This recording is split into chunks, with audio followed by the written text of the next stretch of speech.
And one more reading for today, which is the Gospel. And this is from the Gospel of Mark, and it can be a little bit, feel a little bit weird to read ones like this, and it talks about Jesus exorcising the demons.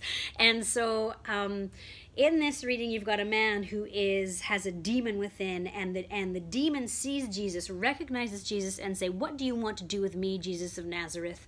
Have you come to destroy us?" More than one, which is interesting. So here's the thing. So let's start with who is Jesus. They recognize Jesus. Boundless compassion, love, mercy. Jesus reminding us of who we are at the center of our being, which is love. So here's the thing.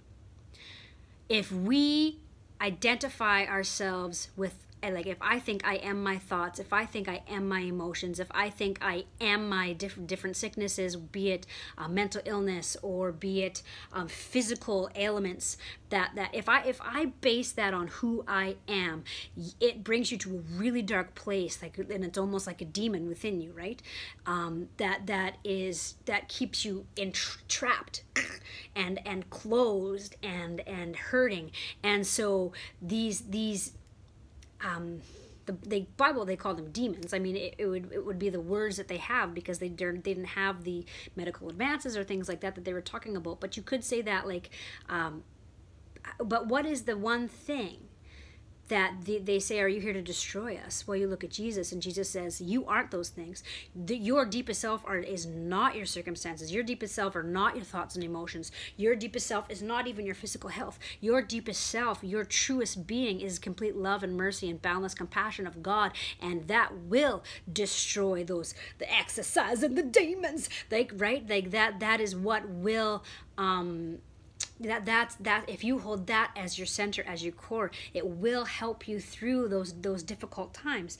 And so they recognize Jesus, and they're able to Jesus is able to destroy them, to take them out of the individual. And Nadia Boltz-Weber talks a lot about this as well, and talks about a struggle that she had with it. And she said, you know, why do these angry forces, why do they seem to yell so loudly?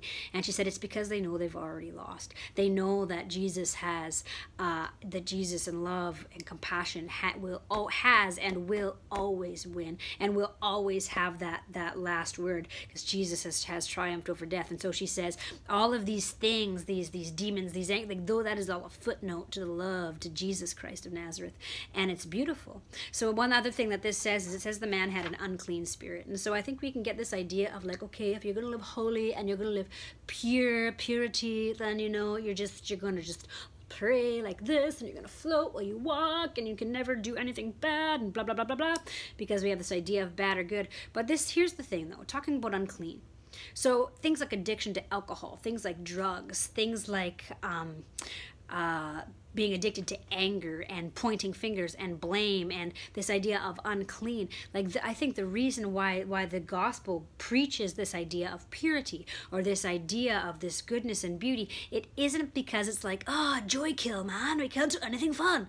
I think it's because, like, within us is this flow, this sacred dance, the sacred flow that is goodness and love and beauty and boundless compassion. And so as soon as I start to look outside of myself in drugs or alcohol or nudie magazines, if you will, or whatever it is, that I won't.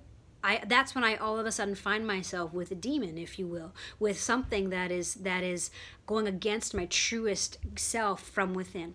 So may you know your beauty. May you know that who is this. May you hear the voice of God, and allow yourself to be reintroduced to who you always have been, which is love and mercy and goodness and forgiveness.